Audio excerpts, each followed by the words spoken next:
done with you so they can throw you a celebration. You gon' hate it when you see me with somebody living better. I'm trying. আজকে আবার দুইটা বাইকের comparison নিয়ে আসলাম। আর আজকের কম্পারিজনটা আমার জন্য যথেষ্ট চ্যালেঞ্জিং ছিল। চ্যালেঞ্জিং হওয়ার কারণ হচ্ছে আজকে এই যে দুইটা বাইক দেখতে পাচ্ছেন, একটা হচ্ছে পালসার N250 আর একটা হচ্ছে FZ25। এই দুইটা হায়ার সিসি বাইকের কম্পেয়ার করাটা কিন্তু আমার কাছে মনে হয়েছে, হ্যাঁ আমি স্কোরিং যখন করছিলাম এই যে স্ক্রিপ্ট, আমি একটু নার্ভাস ছিলাম। স্কোরিং করতে গেলে অনেক অ্যানালাইসিস করতে হয়েছে, অনেক চিন্তা ভাবনা করতে হয়েছে। হোয়াটএভার, অবশেষে আমার মনে হয় একটা কম্প্যাক্ট জায়গায় আসতে পারছি। আপনাদের কেমন কি লাগবে জানি না। আর একটা বিষয় হচ্ছে যে ইয়ামাহা বাইকের কোন ধরনের কন্টেন্ট করলে অনেকে খেপে যান, আজকেও খেপে যাওয়ার কারণ আছে।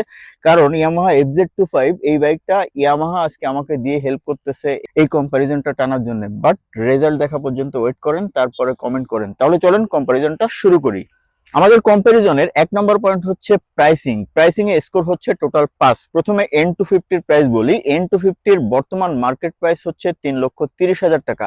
আর এর অপোজিটে ইয়ামাহা FZ25 এটার বর্তমান মার্কেট প্রাইস হচ্ছে 3,99,000 টাকা। ডেফিনেটলি আমার কাছে মনে হয় FZ25 এটা মোটামুটি ভালো লেভেলেরই ওভার প্রাইস। আর এর অপোজিটে N250 প্রাইসিং নিয়ে যদি কথা বলি, আমার কাছে মনে হয়েছে সো লজিক্যাল, সো রিজনেবল। আর প্রাইসিং এ যদি স্কোর দিই তাহলে N250 কে 5 এ আমি 5 দিচ্ছি, আর FZ25 কে 5 এ আমি দিচ্ছি 3। আমাদের কম্পারিজনের 2 নম্বর হচ্ছে power and torque. Power and টর্কের ডিটেইলস টেস্টে যাবার আগে পাওয়ার অ্যান্ড টর্ক প্রোফাইলটা বলি। পালসার N250 এটার টোটাল পাওয়ার ফিগার হচ্ছে 24.5 PS আর টর্ক হচ্ছে 21.5 নিউটন মিটার। আর বাইকটার ওয়েট হচ্ছে 164 কেজি। সো এই বাইকটার কিন্তু ওয়েট বেশি হওয়ার কারণে পাওয়ার টু ওয়েট রেশিও একটু কম হয়ে যাবে। আর এর অপোজিটে FZ25 এটার টোটাল পাওয়ার হচ্ছে 20.8 PS আর টর্ক হচ্ছে 20.1 নিউটন মিটার। আর এই বাইকটার একটা বেনিফিট আছে, বেনিফিটটা হচ্ছে এটার কিন্তু ওয়েট কম, মাত্র 153 কেজি। সো এখানে কিন্তু FZ25 পাওয়ার টু ওয়েট রেশিওতে আগায় থাকছে। বাট প্র্যাকটিক্যাল টেস্টে কিন্তু ব্যাপারটা ডিফারেন্ট হইতে পারে। চলেন প্র্যাকটিক্যাল টেস্টটা দেখি। প্র্যাকটিক্যাল টেস্ট আমি দুইটা বাইকেই ফার্স্ট, সেকেন্ড এবং থার্ড গিয়ারের টপ চেক করব, 0 to 100 চেক করব। তারপরে আমরা একটা কনক্লুশনে আসবো আসলে পাওয়ার টর্কে উইনারটা কে। 48 সেকেন্ড গিয়ার, 72 থার্ড গিয়ার, 95 দেখি ফার্স্ট গিয়ারে টপ কত ওঠে। 45 সেকেন্ড গিয়ার, 75 সেকেন্ড গিয়ারে, 75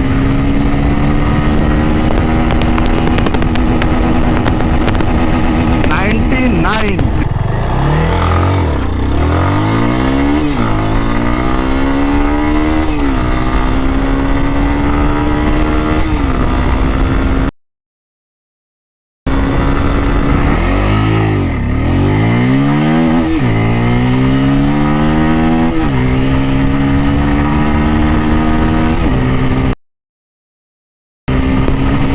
টেস্টও দেখে ফেলছেন, যদিও সবকিছু আমার মনে নাই। ফার্স্ট এবং সেকেন্ড গিয়ারে কোনটা টপ স্পিড কত ছিল এটা আমি জানি না। থার্ড গিয়ারেরটা বলতেছি। থার্ড গিয়ারে N250 টপ স্পিড পেয়েছি আমি 99 আর FZ25 এর টপ স্পিড পেয়েছি আমি 95। আর 0 to 100 টেস্টে N25 0 থেকে 100 উঠতে আমার এক্সপিরিয়েন্সে বা আমার অল্প সময়ের ট্রায়ালে 8.1 সেকেন্ড নিয়েছিল। আর এর অপোজিটে 0 to 100 উঠতে প্রায় 9 সেকেন্ডের মতো নিয়েছে FZ25। পাওয়ার অ্যান্ড টর্কে টোটাল স্কোর ছিল 5। N250 কে আমি দিচ্ছি 5 আর FZ25 কে দিচ্ছি মাত্র 3।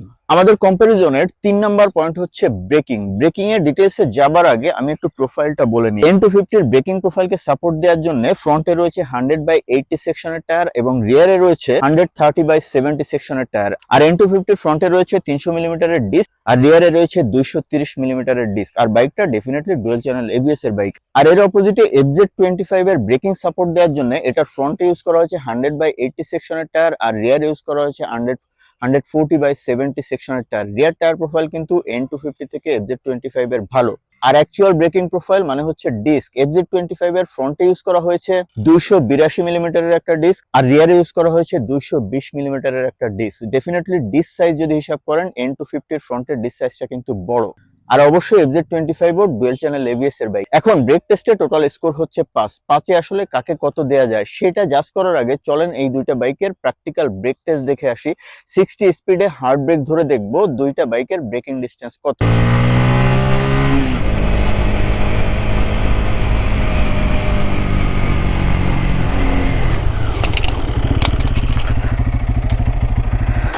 ও আমার ট্রাইপডটা আজকে গেছে। 60তে ধরলাম, 60 হয়তো 2-1 কম ছিল, একটু দেখি এখন ম্যাপে, 2-1 কম ছিল হয়তো স্পিড, ওটা বিষয় না। হ্যাঁ,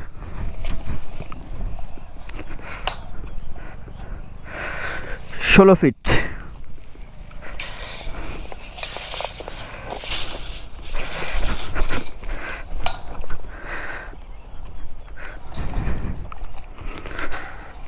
আসলে এক্স্যাক্টলি 32 ফিটে দাঁড়াইছে, আরো কম, অনেক কমে দাঁড়াইলো এটা, 32 ফিট, তাহলে তো ঠিক আছে।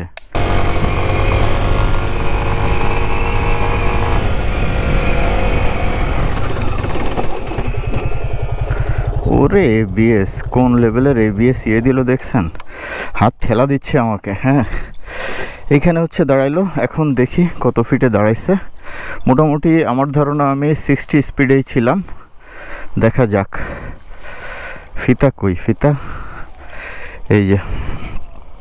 আর স্লিপ করা দাগ পাবেন না, কারণ রিয়ার ফ্রন্ট দুইটা এবিএসই মারাত্মকভাবে কাজ করছে, মারাত্মকভাবে।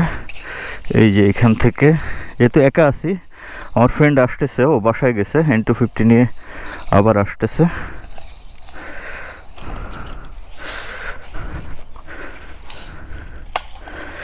ষোলো ফিট এইখানে, ওকে, এখানে একটা কিছু দিতে হবে।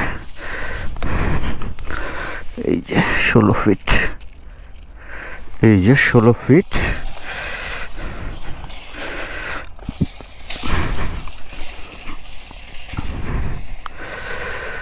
ষোলো, 32 ফিট, ওকে। এই যে এইখানে 32 ফিট। শালা পড়ে টরে ভেঙে না যায়। এই আরো পিছনে, আরো পিছনে 32 আর 9 বলতে পারেন, 9, 41 ফিট, মোটামুটি ভালোই ডিস্টেন্স নিছে। ব্রেক টেস্টে আমার মনে হয় ব্যাপারটা ক্লিয়ার। N250 এর যেহেতু ব্রেকিং প্রোফাইল ভালো, যে কারণে N250 আমার কাছে টু সাম এক্সটেন্ট মনে হয়েছে ব্রেকিং ডিস্টেন্সটা কম। মানে 60 স্পিডে N250 এর সেফটি ডিস্টেন্স হচ্ছে 32 থেকে 38 ফিট এরকম, আর FZ25 ব্রেকিং ডিস্টেন্স 60 স্পিডে 38 থেকে 40-42 ফিট পর্যন্ত লেগে যায়। সো ওভারঅলে যদি আমি একটা ভার্ডিক্টে আসতে যাই, আমার কাছে মনে হয়েছে two some extent Pulsar N250 এর ব্রেকিংটা FZ25 থেকে একটু হলেও বেটার। সো ডেফিনেটলি বুঝে গেছেন winner K. Breaking a total score ছিল 5 এ আমি N250 কে দিচ্ছি 5 আর FZ25 কে দিচ্ছি 4।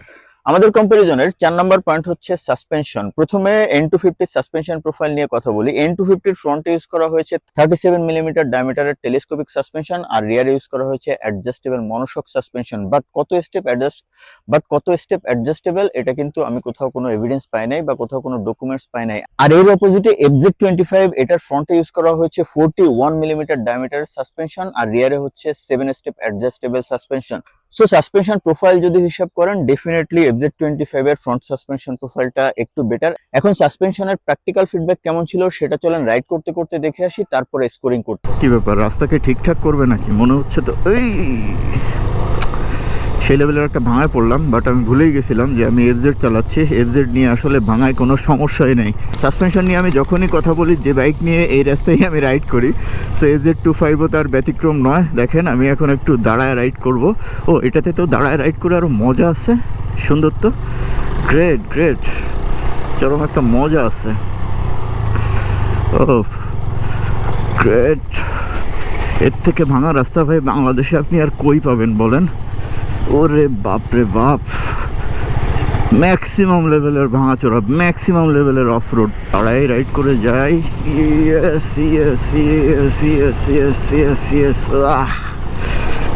গ্রেট। সাসপেনশন নিয়ে ভার্ডিক্ট এনে দিই ভাই, ফ্রন্ট এবং রিয়ার suspension super play.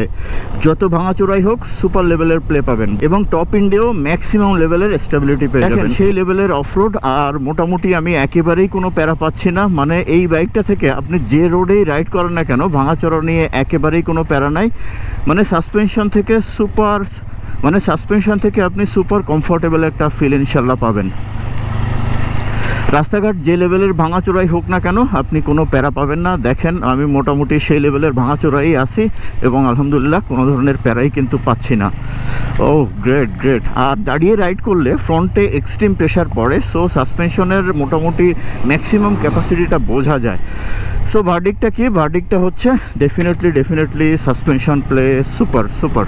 So suspension ফিডব্যাকের প্র্যাকটিক্যাল রাইড এক্সপিরিয়েন্স তো শেয়ার করলাম। এখন কত স্কোর দেওয়া যায়? সাসপেনশন ফিডব্যাকের টোটাল স্কোর ছিল 2 আমি পালসার N250 কেও দিচ্ছি 2 আর FZ25 কেও দিচ্ছি 2।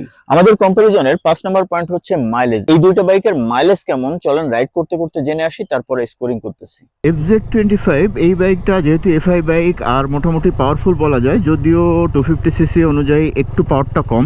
ওভারঅলে এটা থেকে আসলে কেমন মাইলেজ পাবেন? আসলে হায়ার সিসি বাইক যারা ইউজ করেন তারা খুব বেশি মাইলেজ কনসার্ন থাকেন না বা থাকা উচিত বলেও আমার মনে হয় না। বাট ওভারঅলি যদি একটা সাম আপ করি, FZ25 থেকে আপনি অন অ্যান অ্যাভারেজ 35 থেকে 40 পর্যন্ত মাইলেজ পাবেন। বাট মাইলেজ ডিপেন্ড করবে আপনি কেমনভাবে রাইড করছেন। আপনার রাইডিং প্যাটার্ন যদি অনেক জেন্টেল হয় সেক্ষেত্রে আপনি কিন্তু 40+ মাইলেজ পেয়ে যেতে পারেন। বাট আবারও বলছি, মাইলেজ ডিপেন্ড করছে আপনি কিভাবে বাইকটা রাইড করছেন। এই বাইকটা থেকে সিটিতে আপনি অ্যাভারেজ 30 থেকে 35 রেঞ্জের মাইলেজ পাবেন, আর হাইওয়েতে আপনি 35 থেকে 45 বা 45+ও মাইলেজ পাবেন। মাইলেজে টোটাল স্কোর ছিল 2। আমার কাছে মনে হয়েছে দুইটা বাইকই অলমোস্ট সেম লেভেলের মাইলেজ দেয়। 35 থেকে 40 এই রেঞ্জের মাইলেজ পাবেন। তবে সবসময় মাথায় রাখতে হবে মাইলেজ কিন্তু একটা রাইডারের রাইডিং প্যাটার্নের উপর ডিপেন্ড করে বা তার রাইডিং হ্যাবিটের উপর ডিপেন্ড করে। বাট অন অ্যান এভারেজ দুইটা বাইকের মাইলেজই আমার কাছে সেম লেভেলের মনে হয়েছে। আর যে কারণে মাইলেজে স্কোর ছিল 2 আমি N250 কে দিচ্ছি 2 আর FZ25 কেও দিচ্ছি 2। আমাদের কম্পারিজনের 6 নম্বর পয়েন্ট হচ্ছে হেডল্যাম্প পারফরমেন্স। দুইটাই হচ্ছে LED projection type headlamp, but দুইটার পারফরমেন্স কি সেম? ডেফিনেটলি আমার কাছে মনে হয়েছে সেম না। পালসার N250 এর এলইডি প্রজেকশন যে লাইটটা আছে এটার পারফরমেন্স আমার কাছে মনে হয়েছে FZ25 এর হেডল্যাম্প পারফরমেন্স থেকে আরো একটু বেটার। সো হেডল্যাম্প পারফরমেন্সের টোটাল স্কোর ছিল 2 আমি N250 কে দিচ্ছি 2 আর FZ25 কে দিচ্ছি 1। আমাদের কম্পারিজনের 6 নম্বর পয়েন্ট হচ্ছে riding comfort and pillion comfort. চলেন এই দুইটা বাইকের রাইডিং কমফোর্টটা রাইড করতে করতে জেনে আসি, তারপরে পিলিয়ন কমফোর্ট নিয়ে কথা বলতেছি। আচ্ছা, রাইডিং পজিশন নিয়ে যদি কথা বলি, N160 N250 সেম লেভেলের রাইডিং পজিশন, মানে সিটিং কমফোর্ট যেটা বা রাইডিং কমফোর্ট যেটা আমার কাছে মনে হয়েছে হ্যাঁ কমফোর্টেবল। বাট 100% কমিউটার কমফোর্টটা নাই। ইনিশিয়ালি আপনার প্রথম দিকে আপনার মনে হবে যে হ্যাঁ একটু লং রাইড করলে হাতে ব্যথা হচ্ছে, যেহেতু একটু স্পোর্টি টাইপের একটা ভাব আছে, হালকা একটু লিন হইতে হয়। বাট আমার কাছে মনে হয়েছে অভ্যস্ত হয়ে গেলে এটা কোনো বিষয় না। যদিও অনেকটা লং রাইডে আপনার হালকা একটু হাতে ব্যথা করতে পারে, বাট এটা অনেক মেজর কিছু না। ওভারঅলি আমার কাছে মনে হয় যে এটা রাইডিং পজিশন ডেফিনেটলি কমফোর্টেবল, যদিও আরো কমফোর্টেবল হওয়ার সুযোগ ছিল। রাইডিং কমফোর্ট নিয়ে যদি কথা বলি, ভাই এফজেড সিরিজ কিন্তু আমরা জানি যে কমফোর্টের জন্য বিখ্যাত। এটা রাইডিং কমফোর্ট নিয়ে আমার মনে হয় না কিছু বলার আছে। তারপরেও বলি ভাই সুপার কমফোর্টেবল। যে সিচুয়েশনে রাইড করেন না কেন, ভাঙাচোরা রাস্তা, অফ রোড, লং রাইড যাই বলেন না কেন ভাই, হাতে ঘাড়ে পিঠে কোনো ধরনের কোনো প্যারা হবে না। এখন পিলিয়ন কমফোর্ট নিয়ে যদি কথা বলি, দুইটা বাইকের সিটই প্রায় সেম টাইপের স্প্লিট সিট, মানে 100% পিলিয়ন কমফোর্টেবল বলা যায় না, বাট একেবারে আনকমফোর্টেবল সেটা বলারও কিন্তু সুযোগ নাই। রাইডিং এন্ড পিলিয়ন কমফোর্টে টোটাল স্কোর ছিল 5 আমি FZ25 কে দিচ্ছি 4, যেহেতু পিলিয়ন কমফোর্টটা অতটা কমফোর্টেবল না যে কারণে 5 দিতে পারলাম না। আর 5 আমি N250 কে দিচ্ছি 3। আমাদের কম্পারিজনের 8 নম্বর পয়েন্ট হচ্ছে ইঞ্জিন রিফাইনমেন্ট। ইঞ্জিন রিফাইনমেন্ট কোনটার কেমন ছিল চলেন রাইড করতে করতে একটু জানি, তারপরে কথা বলতেছি। ওকে, হাই আরপিএম এ রাইড করলাম। হাই আরপিএম এর আগেও যদিও রাইড করছি, আর এফজেড এর ইঞ্জিন যেহেতু ভাই এটা নিয়ে ডেফিনেটলি প্রশংসা করতেই হচ্ছে। Engine refinement another level. বাংলাদেশে যতগুলো হায়ার সিসি আমি রাইড করছি এর ভেতরে প্রত্যেকটা বাইকে একটা জায়গাতে আমি একটু দুর্বলতা পেয়েছি, সেটা হচ্ছে ইনিশিয়ালি ভাইব্রেশন করে। সিএফ মোটো বলেন, পালসার N250, আজকে যেটার সাথে এর যুদ্ধ হচ্ছে, N250তেও কিন্তু ইনিশিয়ালি একটা ভাইব্রেশন পাবেন, বাট হাই আরপিএমে গিয়ে ওই ভাইব্রেশনটা থাকে না। বাট এই একমাত্র হায়ার সিসি বাইক যেটা আমি রাইড করছি যেটা কোনো লেভেলেই কোনো ধরনের ভাইব্রেশন নাই, মানে engine super refined, super smooth. দেখেন আমি এখন লো আরপিএমে আছি, হ্যান্ডেল বারে কিন্তু আমি ভাইব্রেশন ফিল করতেছি। এই বাইকটা লো আরপিএমে, ইনফ্যাক্ট বাংলাদেশের যতগুলো হাই সিসি বাইকে আমি এখনও পর্যন্ত রাইড করছি প্রত্যেকটা বাইকে লো আরপিএমে হালকা ভাইব্রেশন হ্যান্ডেল বারে ফিল হয়, বাট 4Vর মতো ওই লেভেলের ম্যাসিভ ভাইব্রেশন ফিল হয় না। প্রত্যেকটা বাইকে আমি দেখছি সেম লেভেলের ভাইব্রেশন টুকটাক আসেই, বাট এটা অনেক মেজর না। এখন আসেন তাহলে ইঞ্জিন রিফাইনমেন্ট নিয়ে কথা বলি। দেখেন আমি যখন আরপিএম বাড়াচ্ছি এই ভাইব্রেশনটা কিন্তু চলে যাচ্ছে। আরপিএম যত বাড়তেছে ভাইব্রেশন কিন্তু তত চলে যাচ্ছে এবং আস্তে আস্তে সেটা স্মুথ হয়ে যাচ্ছে। ইঞ্জিন রিফাইনমেন্টের ক্ষেত্রে একটা ব্যাপার ক্লিয়ার, সেটা হচ্ছে N250 ইনিশিয়ালি একটু ভাইব্রেশন পাবেন, টপ এন্ডে এই ভাইব্রেশনটা একেবারেই পাবেন না, বাট FZ25 যে কোনো এন্ডেই 100% স্মুথ একটা পারফরমেন্স দিবে আপনাকে। ইঞ্জিন রিফাইনমেন্টে টোটাল স্কোর ছিল 5 এ আমি FZ25 কে দিচ্ছি 5 আর পালসার N250 কে দিচ্ছি 4। আজকে কম্পারিজনের 9 নম্বর পয়েন্ট হচ্ছে ওয়েট ডিস্ট্রিবিউশন এন্ড স্টেবিলিটি। চলেন রাইড করতে করতে জেনে আসি ওয়েট ডিস্ট্রিবিউশন কেমন ছিল, তারপরে স্টেবিলিটি নিয়ে কথা বলতেছি। ওয়েট ডিস্ট্রিবিউশন, একটা বাইকের ওয়েট যতটা ইকুয়ালি ডিস্ট্রিবিউটেড হবে ওই বাইকটার ব্যালেন্স কন্ট্রোল তত ভালো হবে, মানে ওই বাইকটার সব কিছুই ম্যাক্সিমাম পারফরমেন্স দিবে যদি ওয়েট ডিস্ট্রিবিউশন ভালো হয়। আর ইয়ামাহা FZ সিরিজ আনডাউটেডলি বাংলাদেশে যত ভালো ওয়েট ডিস্ট্রিবিউশনের বাইক আছে, আমি সবসময় মনে করি ইয়ামাহা FZ সিরিজের ওয়েট ডিস্ট্রিবিউশন একেবারে সেরা বলা যায়। এই বাইকটা এত ভারী একটা বাইক, বাট আপনি যখন রাইড করবেন আপনার কাছে মনেই হবে না যে এই বাইকটা এত ভারী। দেখেন কোন লেভেলের স্টেবল এবং পারফেক্ট ওয়েট ডিস্ট্রিবিউশন। যদি FZ25 এর সাথে কম্প্যারিজনে চলে আসি তখন আমার কাছে মনে হয় যে হ্যাঁ, বাইকটা যদি আরেকটু হালকা হইতো এটার ওয়েট ডিস্ট্রিবিউশন FZ25 এর মতো সেম লেভেলের ওয়েট ডিস্ট্রিবিউশন পাওয়া যেত। ওয়েট ডিস্ট্রিবিউশন মোটামুটি দুইটা সেম লেভেলেরই, বাট টু সাম এক্সটেন্ট আমার কাছে মনে হয়েছে FZ25 এর ওয়েট ডিস্ট্রিবিউশনটা আরো একটু বেটার।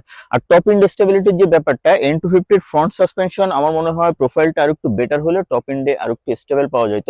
মানে আপনি যদি 130-40 এই রেঞ্জে যান, N250 দেখবেন একটু ওয়াবেল করছে, বাট FZ25 যে কোনো স্পিডেই একেবারে ওয়াবেল করে না, স্মুথলি মাটি কামড়ে চলতে থাকে। সো এই হচ্ছে ডিফারেন্সটা। সো ওয়েট ডিস্ট্রিবিউশন স্টেবিলিটিতে টোটাল স্কোর ছিল 2 এ আমি N250 কে দিচ্ছি 1 আর FZ25 কে দিচ্ছি 2। আমাদের কম্পারিজনের 10 নম্বর পয়েন্ট হচ্ছে seat height and turning radius. দুইটা বাইকের সিট হাইট আমার কাছে অলমোস্ট সেম লেভেলের মনে হয়েছে, মোটামুটি প্যারা নাই। 5 ফিট 5 বা 6 হলে আপনি ইজিলি চালাইতে পারবেন। আর টার্নিং রেডিয়াসের ক্ষেত্রে FZ25 থেকে আমার মনে হয়েছে পালসার N250 টার্নিং রেডিয়াসটা বেশি, যেহেতু বাইকটা একটু বেশি ভারী যে কারণে এটা টার্ন করতে বা টার্নিং কন্ট্রোলটা একটু কম। বাট বড় বাইক হিসেবে আমার কাছে মনে হয়েছে ওয়েট বা টার্নিং রেডিয়াস বা সিট হাইট সবকিছু মিলায়ে আমরা যদি একটা জায়গায় আসতে চাই, আমার কাছে মনে হয়েছে টু সাম এক্সটেন্ট মোটামুটি দুইটাই অলমোস্ট সেম লেভেলেরই। এখন যদি স্কোর করি, সিট হাইট টার্নিং রেডিয়াসে টোটাল স্কোর ছিল 2 এ আমি দুজনকেই 2 করে স্কোর দিচ্ছি। আমাদের কম্পারিজনে 10 নম্বর পয়েন্ট হচ্ছে রিসেল ভ্যালু। এই দুইটা বাইকের রিসেল ভ্যালু আমার মনে হয় খুব বেশি বলার কিছু নাই। ডেফিনেটলি FZ সিরিজের রিসেল ভ্যালু একটু ভালো হবারই কথা, যেহেতু জাপানিজ ব্র্যান্ড প্লাস বাংলাদেশে ইয়ামাহার কিন্তু ডেফিনেটলি রিসেল ভ্যালুটা ভালো, বা মার্কেটে ওই লেভেলের একটা ব্র্যান্ড প্রেস্টিজ আছে যে কারণে রিসেল ভ্যালুটা একটু ভালো পাওয়া যায়। এর অপোজিটে N250 এর যেহেতু মার্কেটের ডিমান্ডটা কম্পারেটিভলি একটু কম আছে, রিসেল ভ্যালুটা একটু কম হবে, এটা খুবই স্বাভাবিক। রিসেল ভ্যালুতে টোটাল স্কোর ছিল 3 এ আমি FZ কে দিচ্ছি 3 আর পালসার N250 কে দিচ্ছি 1।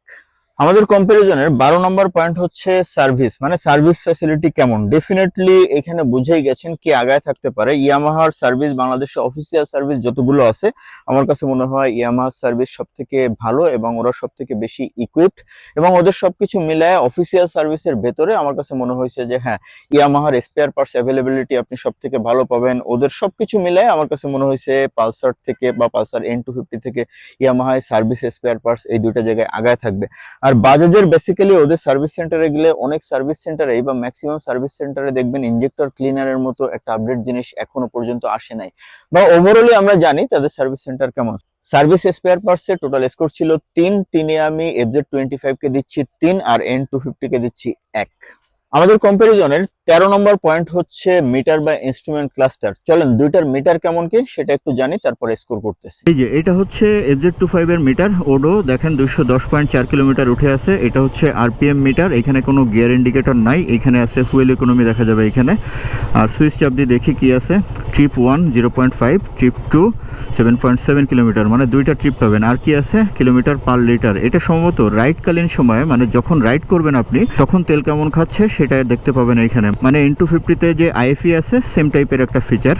এটাতে আরেকটা জিনিস আছে, সেটা হচ্ছে মাইলেজ দেখা যাবে 34.8, যেহেতু একটু টানাটানি করছি যে কারণে মাইলেজটা একটু কম দেখাচ্ছে। এই ছাড়া এটাতে আর কোনো ইনফরমেশন নাই।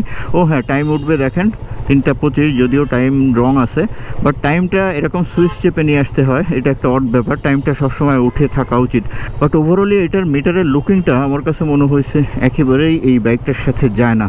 এটার মিটারটা হচ্ছে ওভারঅলি এফজেড থেকে আমার কাছে সুন্দর লাগছে। আর ফিচার যা বলেন, এই দেখেন side stand cut off feature আছে, এটা হচ্ছে আরপিএম মিটার অ্যানালগ, আর এখানে আছে হচ্ছে ডিজিটাল গিয়ার ইন্ডিকেটর আছে, এখানে মাইলেজ দেখতে পাবেন, এইখানে এই দেখেন আইএফই আছে, রিয়েল টাইম মাইলেজ যেটা আইএফই, ইনস্ট্যান্টেনিয়াস ফুয়েল ইকোনমি, মানে বাইক আপনি যখন চালাবেন তখনই বুঝতে পারবেন কেমন ফুয়েল কনজাম্পশন হচ্ছে। আচ্ছা, এখন একটু মাইলেজটা দেখায়, দেখেন ট্রিপ 2 তে আছে, এই যে ট্রিপ 2 তে দেখেন এভারেজ মাইলেজ চলে আসছে 37।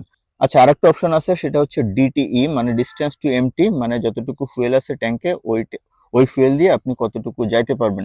সো ওভারঅলি আমার কাছে মনে হয়েছে এটাতে যা যা দরকার সবকিছুই আছে। আমার মনে হয় এইখানে আসলে খুব একটা বলার কিছু নাই। ডেফিনেটলি উইনার হচ্ছে পালসার N250। আর FZ25 এটার আসলে মিটারটা, এটা আসলে না বলাই ভালো, বললে অনেক আজে বাজে কথা বলতে হয়, মানে যা তা টাইপের একটা মিটার। হটেভার মিটারে টোটাল স্কোর ছিল 5। আমি N250 কে দিচ্ছি 4, যেহেতু এটাকে আসলে সবকিছুই আছে। এখন বলতে পারেন 5 কেন দিলাম না, 5 দেওয়া যেত। আমার কাছে মনে হয় এই মিটারটা আরেকটু আপডেট বা আরেকটু সুন্দর হওয়ার সুযোগ আছে। আর এর অপোজিটে FZ25 কে আমি দিচ্ছি। আমাদের কম্পারিজনের শেষ পয়েন্ট বা 14 নম্বর পয়েন্ট হচ্ছে, এই পয়েন্টের ভেতরে বেসিক্যালি 4টা ক্যাটাগরি রাখছি। সেটা হচ্ছে এক্সট্রা কি কি ফিচার আছে। এক্সট্রা ফিচারের ভেতরে কি কি থাকতে পারে, একটা হচ্ছে side stand cut off feature, আরেকটা হচ্ছে ইউএসবি, আরেকটা হচ্ছে ট্র্যাকশন কন্ট্রোল, আরেকটা হচ্ছে লিন অ্যাঙ্গেল সেন্সর। এখন দেখি কোনটাতে কি আছে। পালসার N250 তে ইউএসবি পোর্ট আছে, side stand cut off feature আছে, বাট ট্র্যাকশন কন্ট্রোলও নাই, লিন অ্যাঙ্গেল সেন্সরও নাই। অ্যাটলিস্ট আমি কোথাও খুঁজে পাই নাই, যদি কেউ পেয়ে থাকেন তাহলে আমাকে জানায়েন। আর এর অপোজিটে FZ25 এটাতে side stand cut off feature আছে, ইউএসবি পোর্ট কিন্তু নাই, ট্র্যাকশন কন্ট্রোলও নাই, আবার লিন অ্যাঙ্গেল সেন্সরও নাই। যতটুকু ঘাটাঘাটি করে পাওয়া গেছে, কোথাও কোনো ডকুমেন্টস আমি পাই নাই এই দুইটা বাইকের ক্ষেত্রে যে লিন অ্যাঙ্গেল সেন্সরটা এই দুইটা বাইকে আছে। তাহলে স্কোর কত? 4টা বিষয়ের ভেতরে N250 তে দুইটা জিনিস অ্যাভেলেবেল পাইছি, ইউএসবি পোর্ট আর side stand cut off feature, যে কারণে N250 কে আমি দিচ্ছি 2। আর শুধুমাত্র side stand cut off feature থাকার কারণে FZ25 কে দিচ্ছি 1। আমরা আজকের কম্পারিজনটা প্রায় শেষ করে ফেলছি। ইনফ্যাক্ট খুব দ্রুত কথা বলতে গিয়ে গলা শুকায় গেছে, সূর্য ডুবে যাচ্ছে, আর আমার ফ্রেন্ড খুব ধৈর্য নিয়ে বসে আছে, সে আমার উপর খুব বিরক্ত হয়ে গেছে। যাই হোক, ওকে একটু সবাই বলে দিন, কমেন্ট করে দিন যে ভাই সরি এতক্ষণ তোমাকে বসায় রাখলাম। ইনফ্যাক্ট ওর কল্যাণেই আজকে এই দুইটা বাইকের একটা কম্পারিজন আপনারা দেখতে পারলেন।